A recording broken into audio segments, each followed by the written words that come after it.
Math. Math can be complicated. There can be various types of math, such as number, expression, or images that can show math. Math is being used without knowing it. In the world of 3D graphics, it can be as simple as moving an object.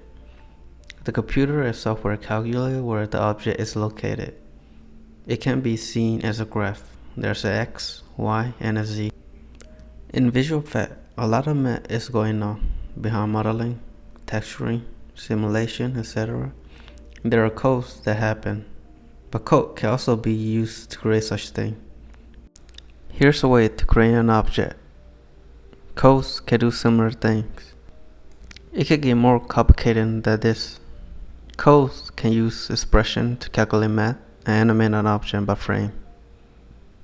Here's an example of news cradle, created and animated by only codes.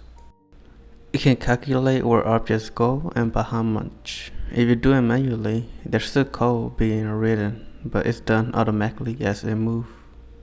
The good thing about using code to create a project is that it can be edited. While it may take more effort, code can be changed and editable compared to doing it manually. Software can be measured with real-life measurement, which lead to consideration of how it can affect models. When doing simulations such as in Houdini, we have to think about how the scale of the object can be affected. The measurement of its size matters as it can show how it will be affected by gravity and its force.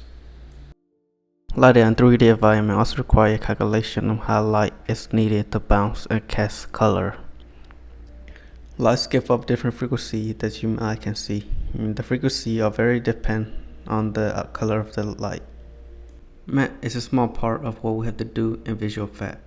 Although you don't need math to do any visual effect, it's an additional skill that can be useful in the technical side of visual effects and can be used to make the process manageable. These are just a few examples of how math is used in visual effects.